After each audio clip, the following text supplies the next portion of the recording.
Hello, and a very good morning, good afternoon, and good evening to all our viewers today. My name is Jitesh. I'm Vice President of Analytics at Indegene. I'm excited to have you here for our session on what it takes to tackle the Achilles heel of personalized omnichannel customer experience. Joining me today is a distinguished panel of experts who bring their own experiences and thoughts on this topic. Please join me in welcoming Elliot Antrobus Holder. Elliot is the Executive Director of Digital and Innovation at Gilead Sciences. Hi, Elliot. Welcome aboard. Thank you for having me. Next, we have Aaron Foster. Aaron joins us from Pfizer, where he serves as the Vice President of Business Analytics and Insights. Hi, Aaron. Thank you for joining us today. Thank you. We also have Ajit Menon. Ajit is the Vice President of Customer Engagement and Digital Transformation at Janssen Pharmaceuticals North America. Hi, Ajit. Welcome aboard. Hi, Jitesh. Nice to be here. Panelists, thanks for being here today. We are all looking forward to a very informative session with you. But before we dive in, I wanted to take a couple of minutes to set the tone for our discussions today. I think you would agree, if you want to get omnichannel customer experience right, then delivering the right content on the right channel at the right time are an absolute must. These factors collectively contribute to the overall experience, isn't it? But here is a quick check on where we are with that today. According to an Indegene study, roughly 60% of HCPs said they feel overwhelmed by the volume of promotional content they receive. Patients too have echoed a similar sentiment.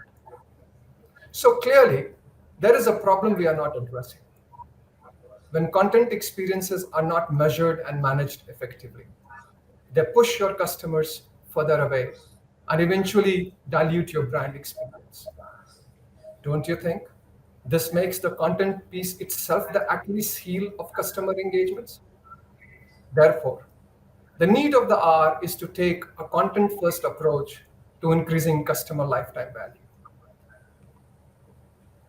Is it easy? No. Is it once and done approach? No. We need to overcome challenges to get to higher level of content contextualization. Challenges around applying granular customer segmentation techniques and keeping up with ever-evolving preferences of the customer. All of which places tremendous pressure on content supply chain and the personalization process itself. But I'm not going to be the bearer of only grim news today. Here is the good part. Fortunately, there is technology that can address these content experience gaps. Natural language processing and other deep learning techniques like reinforcement learning, etc.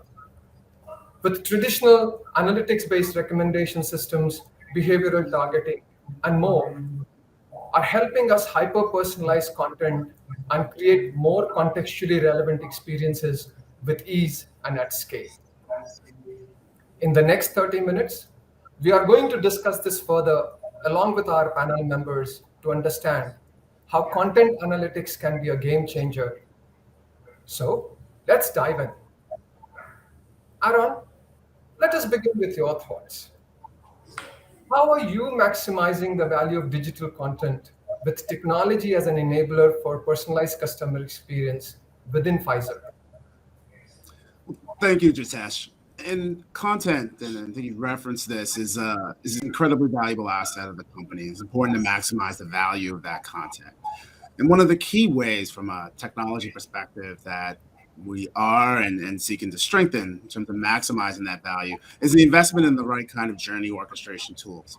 And by here, I mean implementing the tools and capabilities across some of your most important channels of engagement with your customers that can start to personalize and target the content that they are addressing, getting the right content at the right time to that right customer. That's what it looks like. And through the implementation, not to note the people, the processes, and as you mentioned, of course, the analytics, whether it's AI driven or others, that can bring that content relevancy to the customer and maximize again your value of that content. So take some examples and perspective of putting these kinds of journey orchestration capabilities across some of the key channel assets, like your customer facing web assets, emails, and then taking them to even incremental steps of where you have an HCP segmentation. Perhaps that segmentation is built upon the customer journey. Where are they in terms of being able to diagnose, treat, maintain patients? And then targeting and guiding the content that's relevant to where those customers are in their journey.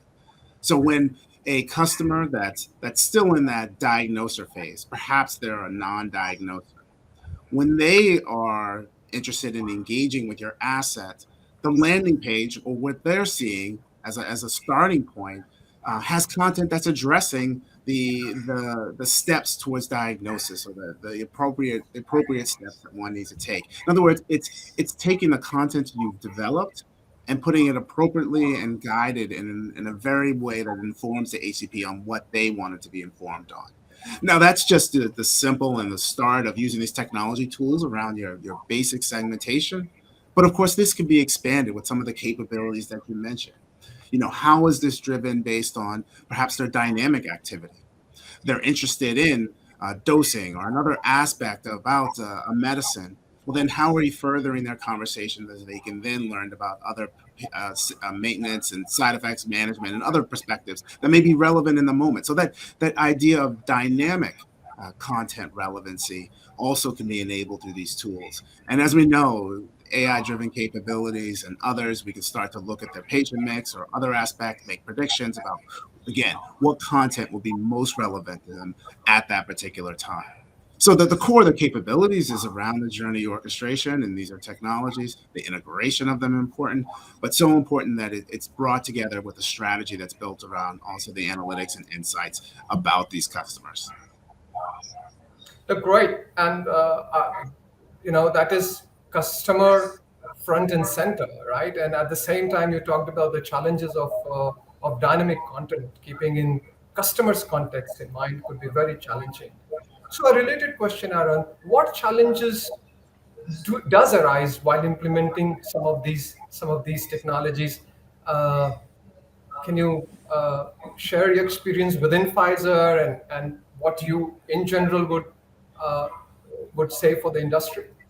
No, absolutely, Jitesh. And I put those challenges along the sort of familiar buckets of challenges that you have with the technology enablement, with analytic enablement. You have your people, your processes, and then the technology itself. And that changes the orientation of what marketers and analytics colleagues as well in the organization do, and how they're building their insights. So first, they have to start thinking along journeys and on that customer journeys, and where are they and where they're mapping to, and what are the appropriate interventions along those journeys that be meaningful insights for the physician to better enable treatment. So you start to have to think differently and plan differently, and also you leverage analytics and data for insights of, are they following along this journey? What do my metrics say? And when they are aligning to the journey, are we seeing the outcomes that we expect to see? And when they're not, do we have corrective action, or are we seeing the outcomes that we didn't expect to see? So all of these people processes, of course, there's tools that you have to enable along with it, and there's the analytics, and then there's technology aspects itself. It requires a much more integrated knowledge of your customer. So the ability to personalize content means that you have to know who your customer is. And knowing your customer from visiting, let's say, your web assets. Do you know who your customers are who are visiting your web assets? Even these kind of technology challenges have been significant, let's say, challenges that had to be addressed and are always still in the progress of being addressed. If you want to be meaningful, you have to be known, you have to have those insights, you have to have a plan, and you have to have contingencies to measure around and adapt those plans as well. So it represents a spectrum of challenges, but this is what matters to our customers today. Static information is not what they're used to seeing, and especially in their non pharmaceutical engagements, and in their personal lives. We expect content to be relevant, and that's what we have to move to achieve. Great. Thanks, Aaron. Let me extend that those challenges, deconstructing the journey, understanding the context, and using people, process, technology together, right? Let me extend that to Ajit and ask him, what is your experience? How have analytics and deep learning models helped you better understand these customer journeys, content preferences, or to drive engagement? And maybe an Yeah. extra part of that question is how does it also creates an uplift in prescription growth, etc. Yeah, it's a great question, Jitesh. And, I'd build on what Aaron just talked about in terms of, first of all, making sure that you're aligned on the strategy, right? And there's a clear strategy as to where you want to where your customer is at and where you want to take your customer in that journey and where they're at in that process of experience, right? Now, you can apply then new methodologies like machine learning and deep learning to be able to look at patterns of behaviors at that individual customer level, understand message preferences, content preferences, optimize the channel preference as well. The analytics enable us to understand where the customers are at in their experience process, and that allows us to tailor the content to cohorts of customers versus a one size fits all approach. So this is where micro segmentation becomes so critical, because then you can take the analytics and the insights about those micro segments and iteratively test different pieces of content. And the technology enablers here are things like the digital asset management tools, which allow us to look at modular content and then test with those micro segments in an iterative, agile fashion whether that piece of content is indeed moving the customer from one stage of that journey to the next, aligned to the brand strategy. So I think that's how machine learning and deep learning would help. I will say, however, that back to your question about challenges, not every single use case here requires deep learning or the application of machine learning models. In fact, I would say that especially as competitors and the competitive landscape evolves so rapidly in today's environment, you have to be able to be nimble and apply a business rules-based approach at times to ensure that you have a response to what the competitors and what the market might be doing. We learned this very effectively through the COVID time period. And I think what has come about is we need to have a plethora of tools in our toolbox, whether it be deep learning, convoluted neural networks at the far end, but also more simplistic business rules-based approaches at the near end to be able to respond iteratively to competitive dynamics so that you can continue to engage customers where they're at and then move them along that journey so you can assess whether they're actually moving from one part of the continuum to the next. And as you do that, you set expectations from an analytics and insight standpoint that it's going to take a while to be able to really convert that change in the customer experience and the progress along the continuum into prescription lift. That may not appear right away. And you have to be able to set expectations internally for your stakeholders that, especially in this era of digital campaigns, your ROI isn't going to be evident within 30 days, right? What you're trying to do is actually to move a customer along the journey, and then over a period of time, that should translate into a prescription uplift. So anyway, back to your question about the analytics, I think there's a range of analytics that you need to use in your arsenal. I think it starts with looking at ML models and data science models from a historical pattern standpoint, but then also be able to leverage business rules-based approaches to respond in the moment because the market and the competitors are moving quite rapidly. Can't agree more, Ajit, with you on that, right? I mean, the idea is not to have something very shiny and something that is very shiny in terms of AI model or deep learning model, but really doesn't create that impact, right? But whereas bigger impact can be created using less complicated model and business rule-based approaches. So, but at the heart of it, irrespective is the data, right? And for healthcare, data had always been a challenge. So I think who better than Elliot to give us some insights on How have you leveraged data, Elliot, on historical content consumption habits and associated patterns across different customer interaction points to Yeah. contextualize, especially, and hyper personalize, micro segment, and hyper personalized content? Yeah, thank you, Jitesh. And I suspect Ajit and Aaron will be on exactly the same page as we are here. It's particularly challenging, particularly building kind of historical profiles and backgrounds on individual healthcare providers. I think we particularly have been taking a view of that we want to just build as much data as humanly possible on each of our healthcare providers and use that, as everybody's saying, to give a much more relevant, engaging, and useful experience. I think one of the challenges that will probably resonate with everybody on this call is historically tagging of that content, particularly at an individual level, has just been either inconsistent or non-existent at all. So one of the big things we are looking for going forward is tagging that that content, being able to identify that provider, and then attribute that activity and engagement back to a single profile. And then I think the next challenge is how to store that data and provide it to either marketeers or customer-facing staff in a useful way that they can actually engage with that.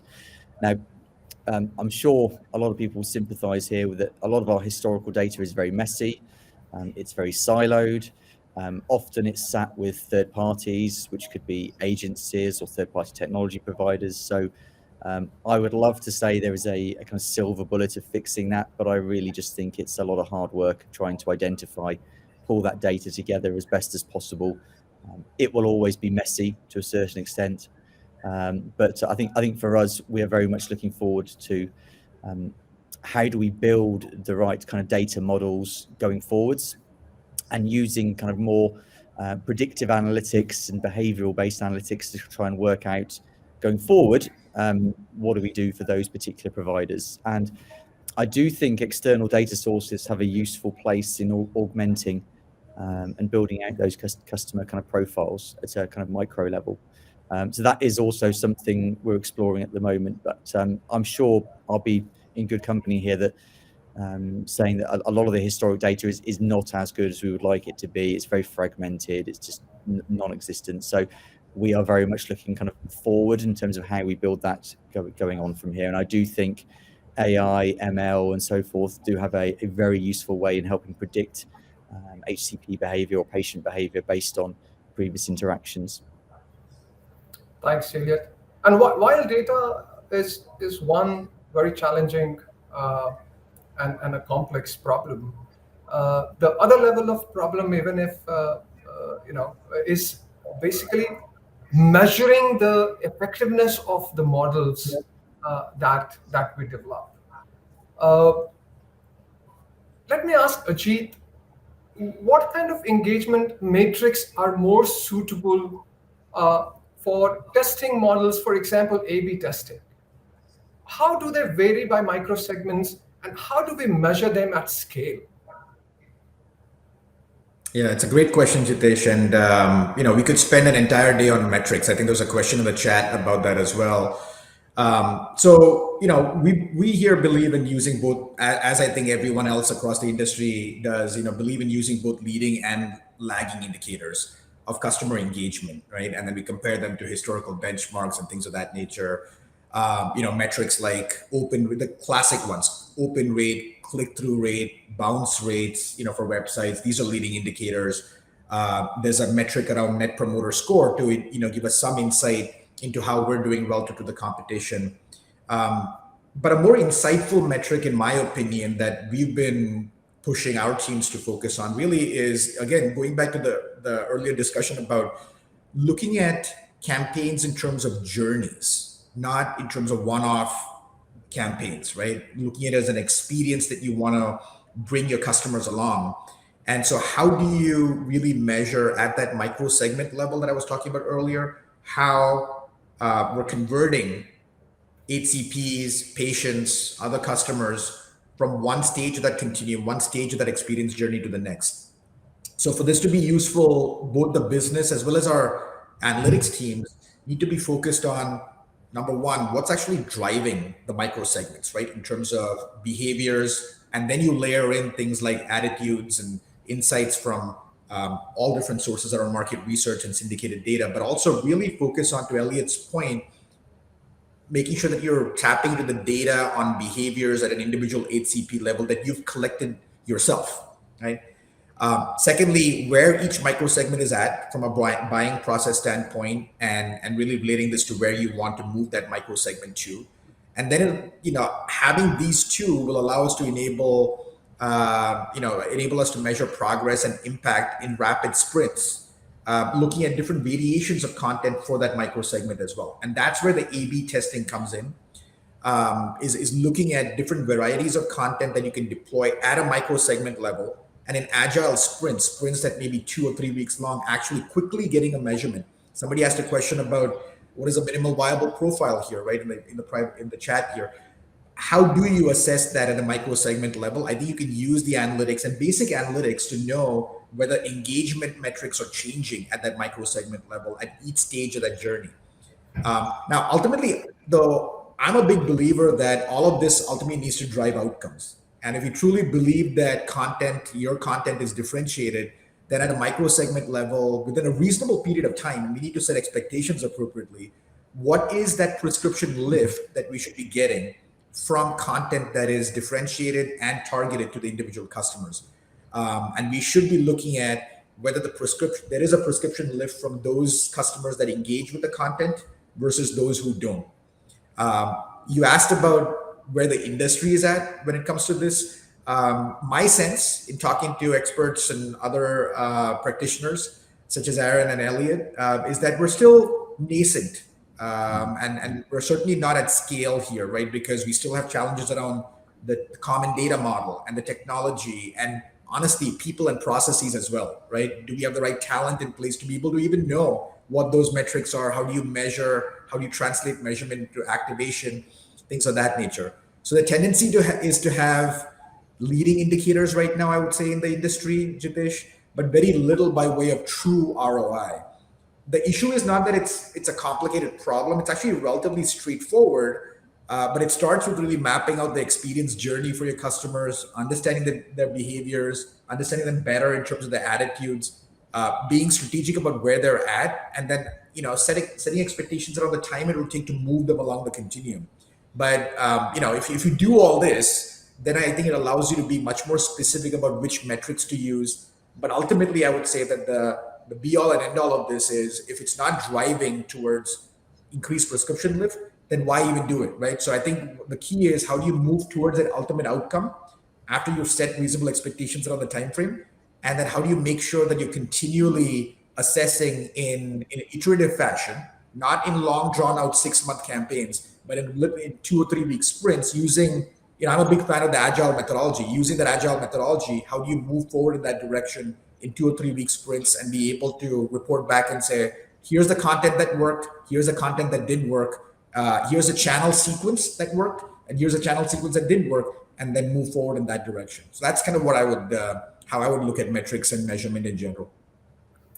Great. I think you brought the hammer to the nail. So I think talking about these metrics, probably there are a lot of examples from other industries, but for healthcare, it's more nuanced. But let me ask Aaron, how these technologies can be used to create a recommender system, right? I mean, we have seen recommender system in many other industries, but probably a healthcare recommender system would look very different than a content OTT recommender system or an e-commerce recommender system. So, Aaron, what in your opinion can be used to create a recommender system that can be correlated with customer channel preferences for each stage in the journey, especially with respect to healthcare? Sure, absolutely. So first of all, I believe it's critical to have a recommender system, or as we think about it, sort of a next best action type of system that's associated with your orchestration. So with your journey orchestration tools that are seamlessly connected and are also thinking about it or acting on, let's say, across your channels, integrated from an omni-channel perspective. So that recommender system is just a critical enabler. And then you reference it with respect to the customer's channel preference, and that's an important element. I'll speak about that one, but I'd say there's also other critical elements, the known insights about your customer. So we think about it with channel preference, then how are we, and G references as well, have a customer journey. How are we leveraging the next best action to help assist that customer on that journey of both insights and channel preferences, information that we're providing? So if they have a preference and our journey speaks to it with a certain respect to content, it may be an email that's triggered after a face-to-face visit. And that email is triggered based on the content in that face-to-face visit. It's triggered based on their preference for potential follow-up through email as a channel. And it also fits on our journey with the content to which we're delivering with that respect. So it's that intersection and that relationship that we want to build that recommender system on with respect to channels. But I build it in as channels just one component, of which that, of course, that MBA engine should be operating on, or that recommender engine should be operating on. It should be taking account of again, sometimes it's just a segmentation of where they are in that journey you built around your customers.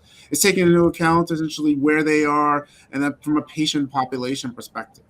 With more and more, and certainly medicines that we're involved in that are highly specialty, we want to be there when that patient is there. We want to be there with the right content when that patient is there. And we want that content obviously tailored to where they are in that journey and the patient type around that. So there is a wealth of information, data, insights, and predictive analytics that can power to ensure that you're acting at the right time, where that customer is, what that customer is seeking to do and treat with their patients, with those engines, and tied to your orchestration, and of course tied to your omni-channel ecosystem. Great insights, Aaron. Thanks. Talking about examples from different industries, and I think going to Elliot with this part, considering his experience with also the consumer side of pharma. Elliot, can you walk us through the challenges you have experienced around being an effective, building an effective data-driven strategy for omnichannel personalization, and what in that strategy can be borrowed, from some of the experience that you have from the CPG part of pharma and other industries as well? Yeah. It's more than you would actually expect, I suspect. Now, I'm lucky enough to have a lot of experience in banking and financial services before pharma, and obviously some CPG in pharma as well. And I think that there is an increasing amount that can be shared and learned from those other industries. And I think taking a slightly different tack on it, I think we historically as pharma underestimate just how hard it is to become data-driven, omni-channel, customer-centric businesses. I think we vastly underestimate it.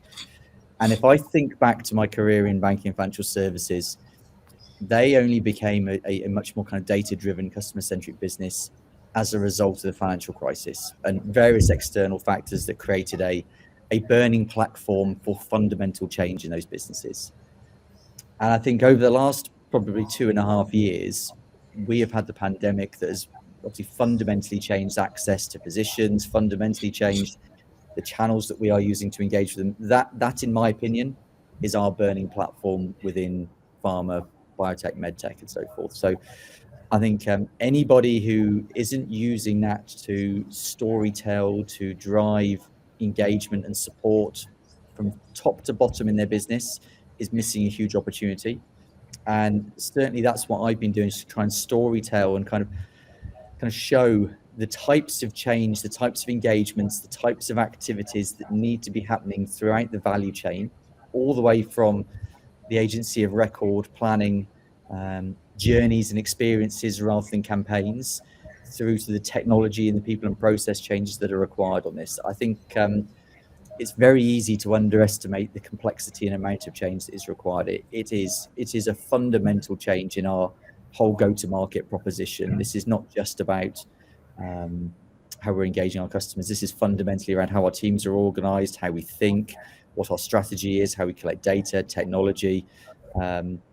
And certainly I and my team and the teams here at Gilead, that's the way we're approaching it. But it's not easy. It is hugely complex. And I think the challenge here, as Ajit and Aaron mentioned, is trying to break this down into kind of bite-sized chunks that are measurable and impactful enough to actually show kind of impact and kind of movement along that journey. Because these things are very complex and expensive, and it's important to be able to show that as we go on that journey, it is having a positive kind of impact on both patients and providers. So that's probably the best advice I can give, is around that storytelling, the support, the change management, and I guess a cathartic kind of support for everybody on this call that's probably going through similar journeys. Great advice, Edith. And I think taking that advice and one critical aspect is the data around content, right? I mean, the modularization of the content. While the content supply chain could still be global in a lot of context, right? But how do you actually localize the content and contextualize it to different customer journey? So Aaron, let me ask you, how are you tackling the challenges around localizing the process of personalized content creation? Can you share some best practices there? It's absolutely critical when you think about all of the markets in which market and promote products. So it fits familiar lines of consideration of the tools and then the people and the processes in which you're going to develop that content. But we have very much established a local content process. Now there's different aspects of it, as I mentioned, the tools, people, and process. One respect is to how the content is developed, and doing so in what we call a co-creation process. What that really means is around the key stakeholder markets, your most important markets for business, that they're engaged and engaged in that development of content, even though it's an own process from a leading perspective from a global entity. But that's critical, because the content has to resonate. There's only local customers. There's no such thing as global customers. The content has to resonate locally. Now, as you mentioned, aspects of modular content, these are critical as well, so that markets can customize in the appropriate ways the content that will resonate and most be impactful there, and it's relevant in their markets, given where their treatment, their access, and other aspects are for their products and assets. The other part, and this was referenced as well by the group, but the data that you build around your content. This creates a critical enabler to understand how the content is being leveraged. Is a feedback, obviously critical for the feedback loop. So the data about your data, what is the components, the elements, what is the subject, what is the type, what kind of information, that creates a feedback loop to the developers or the owners of content to be able to say, this is what's working, this is what's not working, this is what would evolve to. And that can be your format, that can be aspect of your message, that can be the type and aspect. But that metadata is something that's often underestimated. I can say that from experience, that we looked at all kinds of and thought through all kinds of data flow, but the critical for those content creators to be able to get back the data so that they could shape their content forward. So as a lesson learned, that would be the one where it's most have a full focus and an acknowledgement of building that metadata around. But clearly, tools, people, processes, co-creation, most important markets to resonate, modular so they can be the customization, but focus on the data, getting that metadata right, so that this is also a learning process and feeds back. Great, focus on the data. That's a great message. But focus on the data. Great marketing content, excellent metadata articulation down the stream, and an excellent data strategy. also needs a super marketing and martech support. Let me ask Ajit, how do you envisage the role of marketing and martech in omnichannel operations? Yeah. Objective, active experimentation, decisioning, effective targeting. I mean, all these plays very vital role in content personalization, irrespective that you have great content. So, Ajit, uh, your insights, please. Yeah, absolutely. And listen, we could talk about this for another day, right? But for a whole day. But it's critical that all functions involved in that journey orchestration that Aaron first kind of teed up, right? Are really engaged in this, and we have to ensure that we're moving towards true omni-channel as opposed to multi-channel. I think that's critical because those two things often get confused. If you get that right, to understand the customer journey and really think about the experience for the customer and how all the channels and content need to be coordinated in near real time, if not real time, that's where that's what the secret sauce ultimately is. For me, and I think this has been a big change management for our marketing teams as well. We need to move from a product out mindset to really be a customer experience in mindset. And that change management for marketing teams, associated agencies of record, is critical. It's not easy, and that change management is a continual evolution. And we need to set expectation that we're not going to solve this within a period of months, right? This is a continual journey. Data evolves, the market dynamic evolves, so you have to continue along that journey. Martech and IT in general, I would say, enables marketing and analytics to create those orchestrated journeys, orchestrate the content and the channel sequencing using tools like having a clear customer data platform, right? Making sure you have a clear modular digital asset management tool to modularize the content, and then be able to orchestrate as well that content, allowing in near real times marketers, analytics teams to adjust and adapt. But to enable all of the above, right? So the marketing competencies are key, the martech is key, and the continual evolution of that is key. But how do you also ensure that you have data, to Elliot's point, that is linked and platformed appropriately? And how do you have a process and governance around that data as well? I think that's something that we didn't touch upon too much today, but I think the governance around the data, making sure that you have the right data connected, also across customer groups, right? Not just HCPs, but the patients that they serve, the institutions, affiliation data, and doing this in a kind of master data management approach requires platforms and technology that are really adaptable and evolve at the speed of insight almost, right? So it requires a lot of change management, Jitesh. I think these are marketing and marketing technology are enablers, but at the end of the day, I'll come back to what Aaron talked about, which is people. This all comes down to a framework of people, process, technology, and data. And if you can get if you can set expectations on what the vision is for each one of those pillars, I think we can move in the direction of true omni-channel.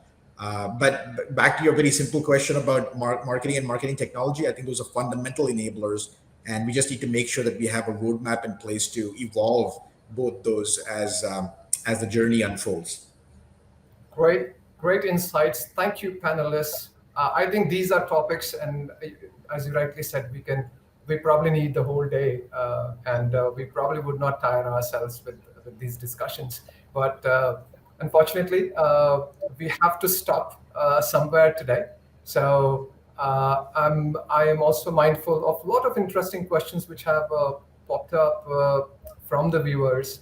Let me take at least a few, a couple or more.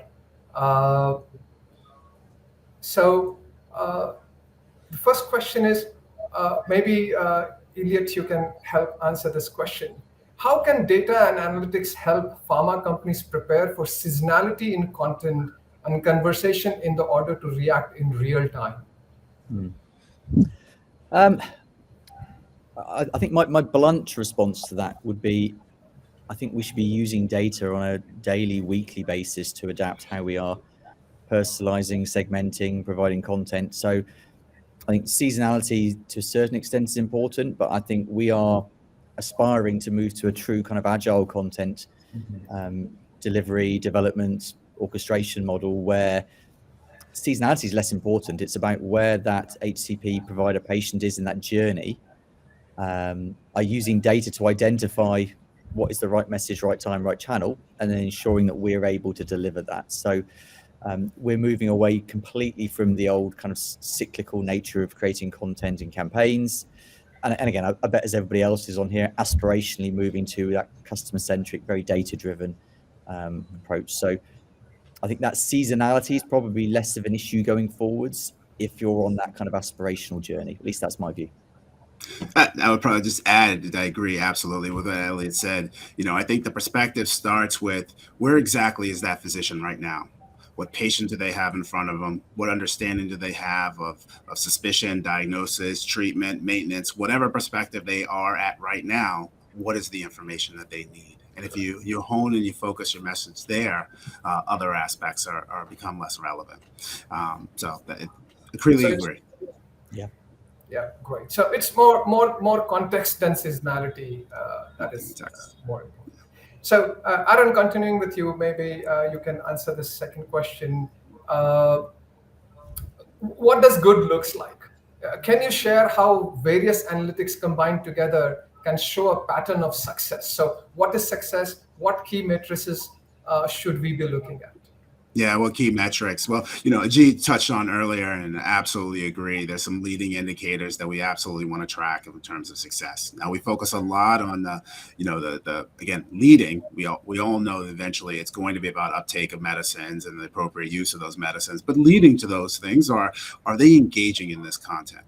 Because of the actions I have taken, do I see that engagement coming? And that might be reaching a physician, and that also might be their actual frequency or even their depth of engagement. Did they move on to just a cursory look? Did they actually leverage materials or videos at a much greater depth and follow things through? So there starts to be this component of just the leading indicators to understand that are you getting the engagement that you need around the information that the physician needs that will lead to impact because of patient treatment? And then building upon that, obviously, the insights can come through aspects of A/B testing and others where you really start to see different types of trends and impacts and others. But we really hone in on that start of mapping out a journey, what we expect of our physicians, what they need at different times, and then are they engaging in on that journey? And that's a reaching it, they actually engage, and that's also then too at a depth. Start there. I think that's a good focus. Obviously, integrating in many sets of insights as you continue on those, but keeping a focus there is a great place to start. Great, thanks. Probably we have just enough time to take one more question. And Ajit, this question is to you. How do you engage the sales force in the micro segment sprints? How do they provide input into the customer journey? Yeah, it's a great question. I'm a big believer in human plus machine is better than human alone or machine alone. And I think this is a classic example of where having feedback from the reps, obviously they have mechanisms like rep triggered email where they clearly can understand how their customers are responding to in near real time those communications and provide feedback back into our CRM systems, into the content systems. I think it's extremely critical that we get that feedback and we incentivize the field force to engage to ensure that we actually can look at the data that's coming back in real time, right, from the individual customers. So that's one way of getting the input, right, by making sure that the reps are actually engaging with the recommendation systems, with the next best action, getting that data back. And that allows us to know whether the content and the message and to what extent are the content versus the message actually driving the conversion of that customer for that particular rep from one stage to the next stage. So that's one area that we certainly believe that there's input from the reps that is extremely critical.